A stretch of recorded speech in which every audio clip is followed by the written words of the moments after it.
Salut les amis, bienvenue dans votre émission Club Foot. Cette semaine, on reprend les bonnes habitudes avec un club hack et un club Malherbe indépendant où l'on parlera de nos deux formations professionnelles de Ligue 2 en Normandie, mais aussi bien sûr de nos clubs amateurs avec comme point d'orgue aujourd'hui le 5e tour de la Coupe de France et le tirage de cette Coupe de France et du 6e tour. Ce sera pour demain, mercredi à midi. Évidemment, on va en parler, mais pour parler de toutes ces affaires de l'ex-Basse Normandie avec le Stade Malherbe de Caen et tous les autres, évidemment des spécialistes, à commencer par Mathieu Billot du foot normand. Salut Mathieu. Salut Sylvain, salut à tous. Salut à toi Adrien Casanova du Courrier Cauchois. Salut Sylvain, bonjour messieurs. Et il fait son retour en notre compagnie. C'est toujours un immense plaisir que de l'avoir dans nos rangs. C'est Julien Mailleux de SoFoot. Salut Julien. Bonjour Sylvain, bonjour à tous. Alors Mathieu Billot, je commence avec vous. Vous étiez le seul de nous quatre ici présents du côté du stade René soir dernier. Vous en avez pensé quoi de ce match Est-ce que envie de vous dire pour de vrai, parce que nous on avait encore le filtre de la télé, donc ça peut atténuer quelques petits trucs. Vous en avez pensé quoi en vrai? J'en ai pensé tout simplement qu'on a vu une équipe de Niort supérieure à une équipe de Caen, et donc l'équipe de Niort s'est logiquement imposée face à l'équipe de Caen. Nettement supérieure dans pas mal de domaines d'ailleurs.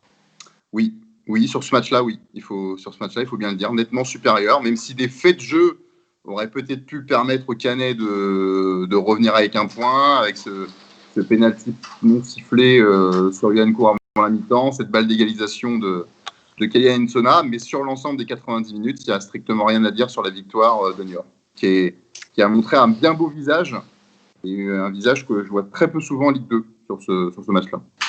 Thèse de l'accident, thèse d'une équipe supérieure selon vous, Julien Mailleux, ou autre chose derrière tout ça? Sans doute un peu des deux. On reviendra après sur la performance offensive qui est clairement qui est pas du tout suffisante. En général, en fait, depuis le début de saison, on a un problème en attaque qu'on a encore vu cette fois-là. On a énormément de mal à se procurer des occasions. Le fait est que d'habitude, au moins, on est solide défensivement. Et là, on a complètement pris l'eau. On a concédé un nombre d'occasions, un nombre de tirs qui est absolument ahurissant. Et ben voilà, le résultat, il est tout à fait logique. Niort nous a écrasés dans ce match-là. Bon, messieurs, c'est la première fois où l'on voit vraiment le Stade Malherbe de Caen en 7 journées dépassé totalement par un adversaire jusqu'à maintenant. Et encore la semaine passée, quand on évoquait les 3 prochains matchs à venir, à savoir celui de Niort, celui de Guingamp et ensuite le déplacement au Paris FC, on se disait voilà les premiers tests réels de la saison pour le Stade Malherbe de Caen. Mathieu Billot, le premier de ces tests, il n'est pas concluant. Est-ce qu'on doit en tirer des conclusions ou pas? Non, parce que j'évite de tirer des conclusions après un match, après cette journée. Maintenant, ce qui est intéressant, c'est la réaction que l'équipe va montrer contre Guingamp. Et c'est là que c'est intéressant, parce que perdre un match ou rater un match, ça arrive à tout le monde. Maintenant, voir contre une autre équipe, qu'est-ce que ça peut donner, une belle équipe de Guingamp qui s'est imposée hier. Qu'est-ce que ça peut donner? Voilà, c'est ça la réaction à domicile, dans un contexte forcément particulier, avec la jauge réduite à 1000 spectateurs. Voilà, c'est plus la capacité de réaction de l'équipe qui m'intéresse. Voilà, le match contre Niort, il est raté, mais il est fini. Donc, il faut passer à autre chose et il faut voir comment ça va réagir. Julien Mailleux, la réaction, c'est ce que vous attendez aussi pour Oui, samedi? après, oui, alors j'espère bien qu'on va réagir. Après, moi, en fait, je trouve que ce match-là confirme quand même des choses assez inquiétantes qu'on avait pu constater sur les dernières rencontres du Stade Malherbe. Défensivement, pour moi, on est sur vraiment un accident. Je ne pense pas qu'on cède autant d'occasions tous les week-ends.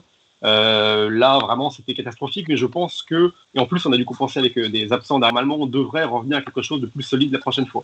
Par contre, offensivement, là, on a quand même une tendance qui se confirme, qui est assez inquiétante. Donc on avait fait un bon match à Rodez, mais depuis Rodez, on a fait 4 matchs. On a marqué un seul but, c'était contre Amiens. Aucun but marqué sur les autres matchs. Et on n'est pas seulement sur une thèse du manque d'efficacité, d'occasions pas concrétisées. On est vraiment sur, on n'arrive pas à se créer des occasions. Donc j'ai regardé un tout petit peu les expected goals qu'on a pu se procurer sur chaque match. Alors rappelez pour nos auditeurs et nos spectateurs ce que sont les expected goals. Je vais rappeler. En fait, une équipe est notée de 0 à 1. C'est-à-dire que plus on s'approche de 1, plus c'était un tir qui est facile à mettre. Ça veut dire qu'en fait, on note les tirs en fonction de leur qualité. Si par exemple une équipe tire 7 fois au but mais de petit nombre, on expected goals parce qu'elle avait peu de chances de marquer. Donc, ça veut dire que, par exemple, les Chamois-Niortais contre nous ont atteint 2,34. C'est beaucoup. Ça correspond à peu près, en fait, à leur victoire. Ils avaient marqué 3 buts. C'est cohérent. Nous, sur les 4 derniers matchs, on est à 1 contre Chambly. Donc, on aurait pu marquer un but, on ne l'a pas fait. 0,58 contre Valenciennes, 0,78 contre Amiens et 0,25 contre Niort. C'est un tout petit, enfin, vraiment, c'est des tout petits chiffres pour une équipe de première partie de tableau. Et à mon avis, ça dit quelque chose de nos contreparties. Mathieu Billot, est-ce que vous, alors je sais que vous vous intéressez également aux chiffres et à tout ça, est-ce que ça vous parle? Est-ce que vous ressentez la même chose sur vos analyses de match du Stade Malherbe depuis quelques semaines, Mathieu? Oui, enfin, bon, ces chiffres-là, je les mets toujours entre guillemets.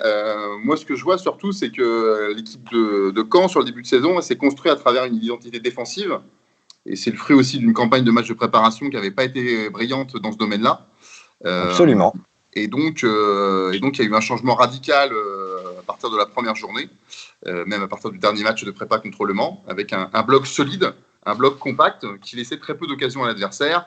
Et après, ça s'est essayé de se projeter assez rapidement sur les occasions. Là, la tendance, c'est que le bloc, moi, je trouve qu'il recule un petit peu de match en match.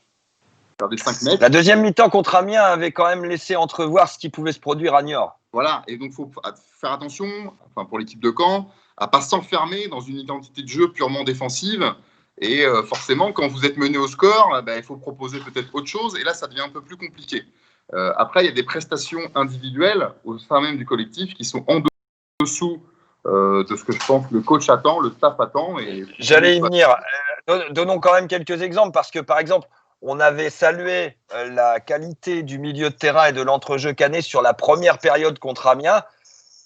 Face à Niort, il n'y a pas eu d'existence, j'ai envie de dire, entre guillemets, légale de ce milieu de terrain pendant 90 minutes, quoi. Non, mais de toute façon, dans tous les secteurs, Niort a été plus performant. Alors après, contre Amiens, le coach avait aussi souligné que le duo d'attaque avait fait un gros travail défensif, ce qui avait soulagé les lignes de derrière. Est-ce que le même duo d'attaque a fait le même travail contre Niort? C'est la question qu'on peut se poser. On peut dire que non. Et donc, les milieux de terrain ont été plus exposés.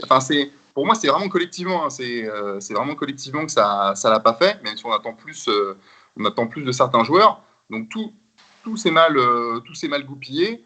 Et donc, voilà. Donc, pour le moment, on n'est pas parti sur une équipe de Caen, en tout cas dans le début de saison, qui va se procurer 10-15 occasions par match. C'est clair. Je pense qu'ils ont aussi été un petit peu traumatisés peut-être de la saison dernière où ils prenaient pas mal de buts. Pour gagner un match, des fois, il fallait en coller 3 ou 4, contre Niort, par exemple, la saison dernière.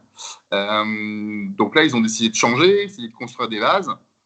Alors, peut-être que l'absence d'Anto Weber, qui est pourtant parfois très décrié, a fait plus de mal qu'on aurait pu le penser. Voilà, mais justement, on va pas l'incriminer, on va pas tirer à boulet rouge sur lui, mais le jeune Jason Ngwabi est totalement passé au travers, le pauvre garçon, pour sa première titularisation. Est-ce que c'est justement là où vous mettez en relation l'absence d'Anto Weber et la jeunesse d'Ngwabi sur ce match-là? Jason Ngwabi, il a raté son match, il a raté son premier match. Bon, c'est pas la fin du monde, il a 17 ans, il en fera plein d'autres. Absolument pas, et puis on va pas l'accabler. Et certainement des très bons. Non, c'est juste que tout est plus par rapport à Anto Weber, parce que c'est vrai que c'était la charnière qu'il forme avec Jonathan Riviras, qui lui, encore un an, a été plutôt performant. Cette charnière-là était plutôt efficace depuis le début de la saison. Et peut-être que c'est vrai que le fait qu'il soit pas là, ça a un petit peu déstabilisé l'édifice, sans que ça soit remettre en cause le talent de Jason Ngwabi. Ça aurait pu être un autre, je pense que ça n'aurait peut-être pas changé grand-chose.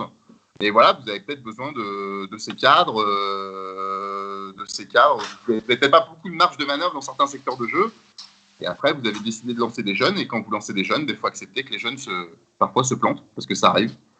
Ça arrive, effectivement. Bon, Guingamp, vous en avez parlé tous les deux, messieurs, dans vos analyses. Il se profile ce match samedi après-midi à partir de 15h. J'aurai le plaisir d'être avec vous pour le commenter. Mathieu Billot, ce match en direct et en intégralité sur Tendance Ouest Poitou. Tendance, évidemment, venez nous rejoindre parce qu'on se marre vraiment. Et qu'en plus, vous l'avez dit, Mathieu, la jauge est à 1000 spectateurs. Donc, entre payer très cher Téléfoot ou Bein et écouter la radio, venez écouter la radio, on va bien se marrer ensemble, c'est sûr. Parenthèse fermée là-dessus.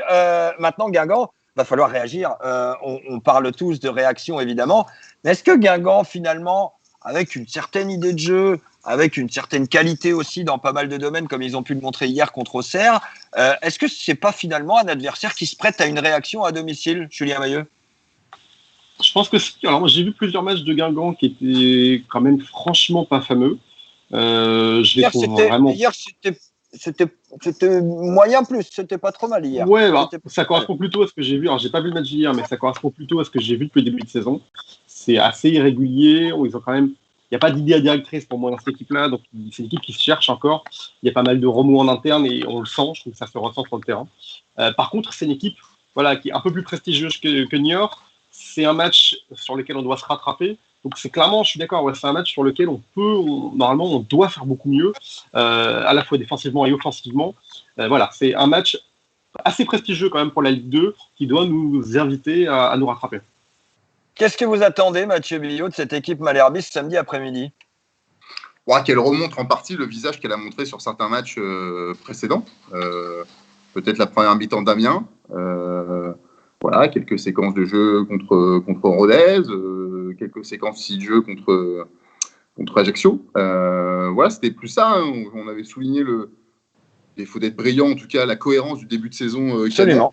Dans des circonstances quand même un peu particulières. Hein. Changement d'actionnaire, recrutement tardif. Au final, le recrutement, il n'y a pas 36 joueurs nouveaux sur lesquels Pascal Duprat peut compter. Qui joue exactement, ouais.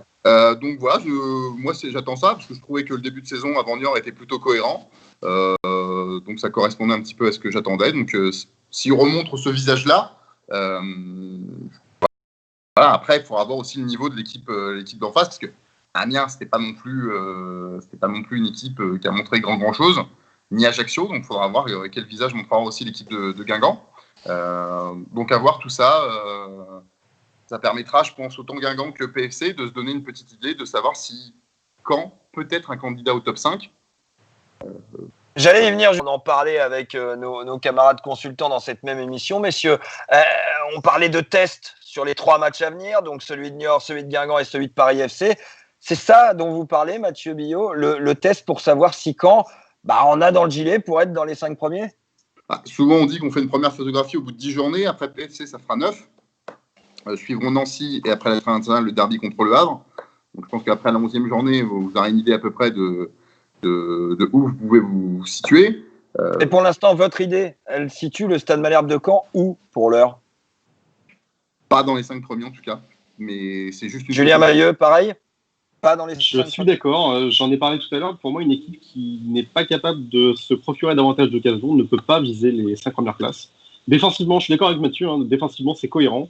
On a réussi à régler pas mal de problèmes qui se posent à nous l'an dernier. Par exemple, on est bien moins souvent pris en profondeur derrière les défenseurs. Donc ça, c'est bien.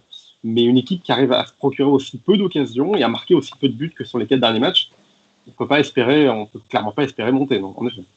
Après, pour préciser, je ne suis pas sûr que ce soit... bien sûr que si la montée se présente, personne à Caen va la refuser.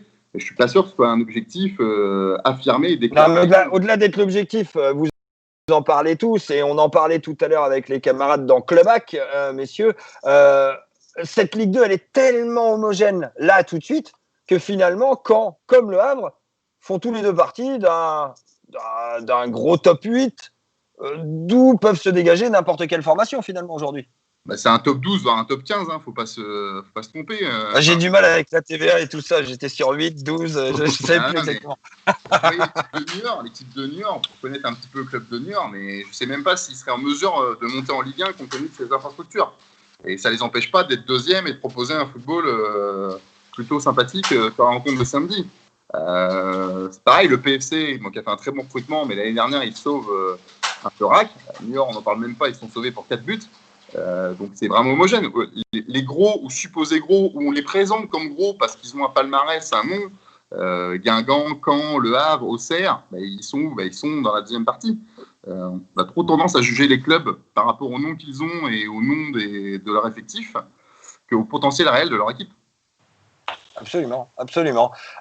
Messieurs, c'est l'heure d'aborder la Coupe de France à présent, le 5e tour. Et là, Adrien Casanova est dans les starting blocks parce que c'est notre spécialiste Coupe de France, je peux vous le dire. Il est en capacité de vous citer le nom du capitaine de chaque formation encore en course dans ce 6e tour de Coupe de France.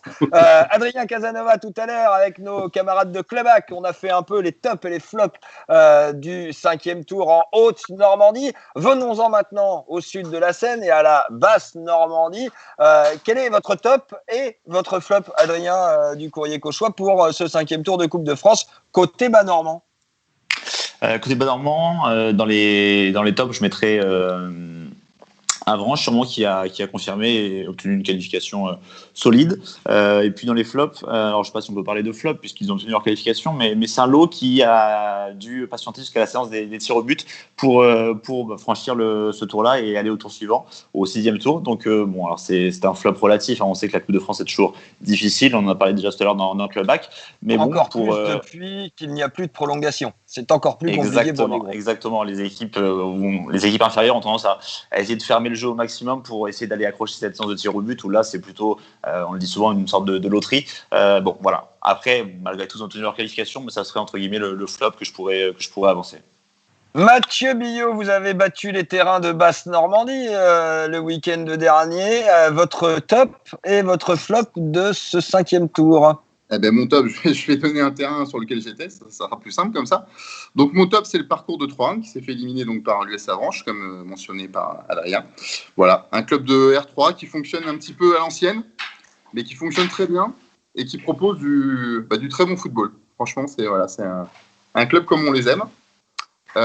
Pour le flop, je vais citer un petit peu par défaut l'élimination de la SPTT Caen par Falaise, qui a réussi le seul exploit. C'est un flop top finalement, parce que vous floppez la SPTT Caen et vous topez Falaise. Je dis c'est par défaut, parce que c'est la seule équipe chez elle. Je pense que c'est une grosse déception quand même pour la SPTT, parce que c'est vrai que quand vous êtes une R1, vous payez une R2 chez vous. Vous êtes en droit quand même d'attendre à une qualification, mais voilà, c'est l'équipe de Falaise, elle est aussi surprenante dans cette Coupe de France cette saison, avec la trilogie des frères Angebar. Donc voilà, c'est plutôt sympathique et c'est un peu décevant pour la SPTT. On peut se mettre à leur place. Julien Maillot, je vois dans vos yeux, ne m'interroge pas sur la Coupe de France, je n'ai rien suivi, mais je pense que vous allez me surprendre. Vous allez me surprendre. Ah, ouais. Voilà, vous allez me surprendre. J'ai vu, en effet, j'allais parler également de l'équipe de Trovarne. Donc j'ai vu qu'elle a été éliminée, mais que visiblement elle a livré une belle partie. Il y a même des joueurs qui sont sortis sur une haie d'honneur de leurs adversaires. Donc je trouvais ça l'image assez chouette. Tout à fait, exactement. 6e tour maintenant, messieurs, tirage ce mercredi. Adrien Casanova, je recommence avec vous. Votre match préféré, votre match rêvé en Basse-Normandie, ce serait quoi? Ou même au niveau de la Normandie, avec un adversaire bas-normand? Ça pourrait. Tout à l'heure, on parlait d'une confrontation sur l'ex-Haute-Normandie entre QRM et le FCR. On pourrait aussi voir une belle confrontation entre QRM et Avranches. On retrouverait deux candidats nationaux. Ce sera un gros choc d'entrée. Ça pourrait tout à fait être une affiche sympathique.